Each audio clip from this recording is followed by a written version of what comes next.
Yo soy dominicano, respondió el joven sin vacilar. El capitán del buque español miró con cierta desconfianza al joven rubio de ojos azules, consciente de que, según su pasaporte, se trataba de un ciudadano haitiano.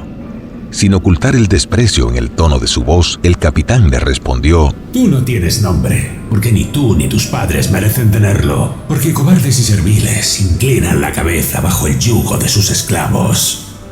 Avergonzado, luego de palabras tan hirientes, el joven bajó su cabeza, se quedó pensativo y no habló más.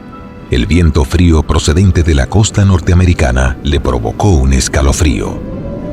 Años más tarde, el joven le contó a su hermana Rosa Duarte sobre ese incidente y le confesó que desde ese momento juré en mi corazón probarle al mundo entero que no solo tenemos un nombre propio, dominicanos, sino que nosotros éramos dignos de llevarlo.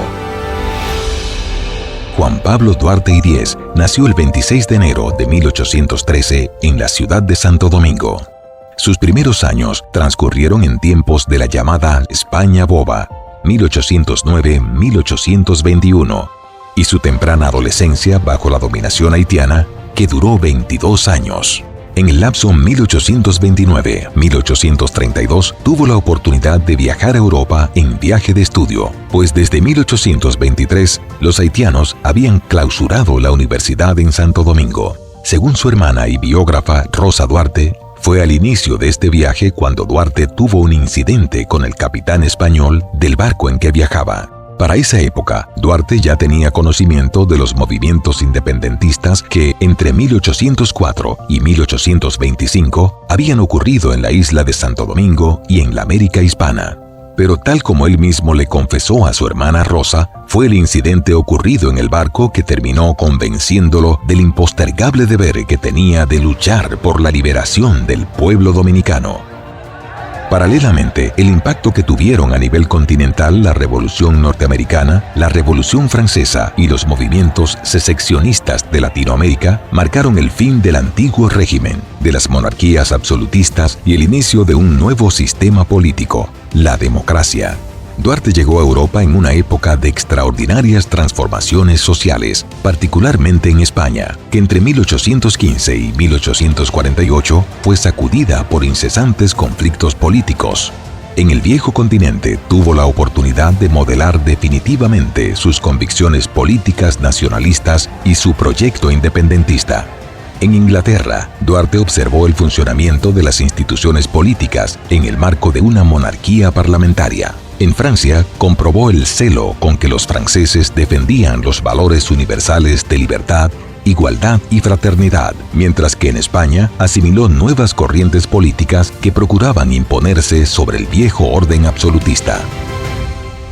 Al cabo de varios años, en 1832, Duarte retornó a Santo Domingo y encontró a su pueblo prácticamente en las mismas condiciones en que lo había dejado años atrás. Pero esta vez era un Duarte más maduro, plenamente convencido de la necesidad de promover la separación definitiva de las comunidades dominicana y haitiana. Su máxima aspiración era que cada pueblo se desarrollara libremente y a plenitud en un marco de mutuo respeto en el espacio insular que compartían desde hacía muchos años. En función de ese propósito, a su llegada a Santo Domingo, cuando sus familiares y amigos le preguntaron por lo que más le había impresionado durante su estadía en Europa, les respondió: los fueros y libertades de Barcelona. Fueros y libertades que espero demos nosotros un día a nuestra patria.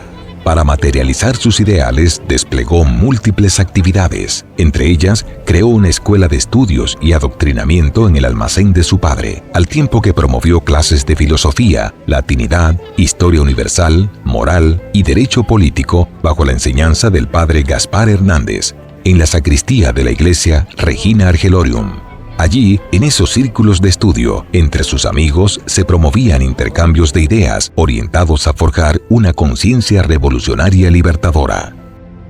Toda revolución transformadora contiene componentes políticos y militares. En el aspecto militar, Duarte no descuidó la parte de preparación militar para la lucha. A los 21 años, al igual que muchos de sus amigos, ingresó a la Guardia Nacional Haitiana para completar el servicio militar obligatorio. Años después, en 1838, con solo 25 años de edad, fundó la Sociedad Secreta de la Trinitaria, una organización política cuya principal misión era crear conciencia acerca de la necesidad que tenía el colectivo de liberarse de la dominación extranjera. Con la experiencia adquirida durante su periplo por Europa, Duarte concibió un Estado-nación para los dominicanos de tipo republicano. Por lo tanto, necesitaba una constitución política. En ese sentido, redactó un proyecto de constitución en el que, al referirse a los poderes del Estado, consideró que estos debían ser 4 poderes y no 3: el ejecutivo, judicial, legislativo y además el poder municipal.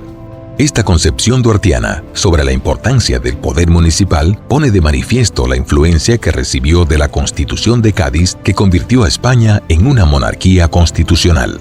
Es importante destacar que en el proyecto de constitución duartiano, por desgracia inconcluso, sobresalen claramente definidos varios conceptos clave de su corpus doctrinal, tales como los conceptos de nación, pueblo, soberanía nacional, independencia nacional y dominación extranjera. Para Duarte, la independencia nacional era la fuente y garantía de las libertades patrias, la ley suprema del pueblo dominicano. La nación dominicana, según él, era la reunión de todos los dominicanos, y que el pueblo dominicano debía ser siempre libre e independiente de toda dominación extranjera, y jamás patrimonio de familia ni de persona alguna propia, y mucho menos extraña. Su credo político liberal no concebía compromisos de ninguna especie ni admitía intromisiones de poderes extranjeros, salvo que se tratara de diáfanas relaciones entre estados soberanos. Tampoco consentía que a cambio de alguna ayuda se dieran una sola pulgada del territorio nacional,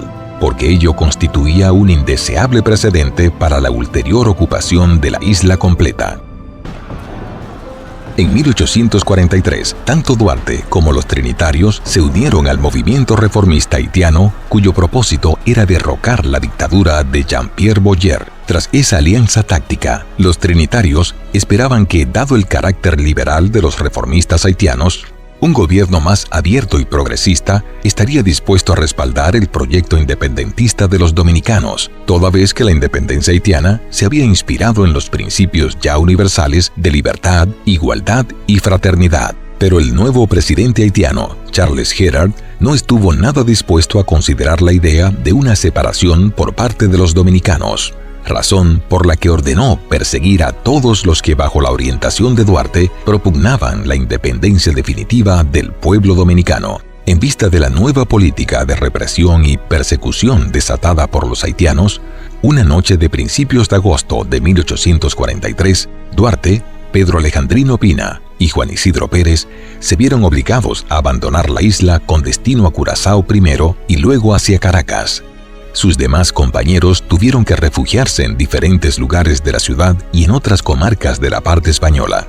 Durante la ausencia de Duarte, el sueño libertario del Partido Trinitario se hizo realidad el 27 de febrero de 1844, cuando sus compañeros declararon la independencia y proclamaron un Estado-nación independiente con el nombre de República Dominicana. Pero no fueron los liberales quienes asumieron la responsabilidad de dirigir los destinos nacionales, sino más bien sus principales adversarios políticos, que fueron los conservadores. No obstante, Duarte regresó al país a mediados de marzo de 1844, y al cabo de varios meses de guerra contra Haití y de pugnas intestinas, los conservadores derrotaron a los liberales trinitarios. Como consecuencia de esos conflictos, tanto Duarte, Sánchez, Mella, como otros importantes dirigentes del grupo liberal, en el mes de septiembre fueron deportados del país a perpetuidad.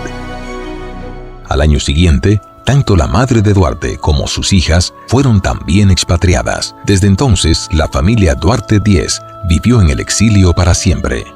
20 años después, en 1864, Duarte regresó a Santo Domingo, aunque por breve tiempo, cuando el pueblo dominicano se hallaba enfrascado en la Guerra de la Restauración frente a España, país al que había sido anexionada la República 3 años antes, en 1861.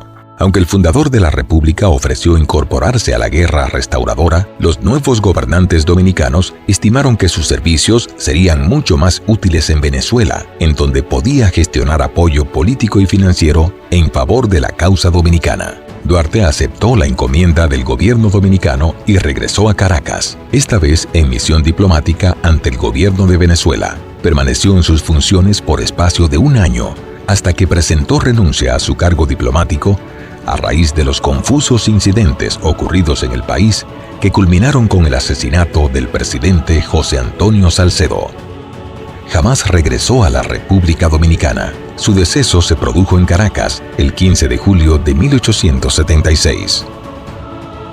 Posteriormente, en 1884, sus restos mortales fueron trasladados a Santo Domingo y depositados en la Capilla de los Inmortales de la Catedral Primada de América. En 1944, con motivo del centenario de la independencia, sus restos, junto con los de Francisco del Rosario Sánchez y Ramón Matías Mella, fueron llevados a la Puerta del Conde, entonces declarada Altar de la Patria. 6 décadas después, en el centenario de su fallecimiento, en 1976, las urnas con las cenizas de los 3 padres de la patria fueron trasladadas desde la Puerta del Conde hasta el sobrio mausoleo, ubicada en el Parque Independencia, donde actualmente descansan. Pese a que su vida y proyectos políticos experimentaron muchas vicisitudes, al final, Duarte le demostró al mundo que no solo tenemos un nombre propio, dominicanos, sino que somos dignos de llevarlo, preservarlo y defenderlo. Gracias al abnegado patriotismo de Juan Pablo Duarte, el apóstol y principal ideólogo de la Revolución de 1844, los dominicanos disfrutamos de una República Dominicana libre e independiente, al amparo del lema sacrosanto de Dios, Patria y Libertad. ¡Salve, Padre de la Patria! Un viaje a la historia llega a ustedes gracias a Fundación Corripio, Indubeca y Banco BHD.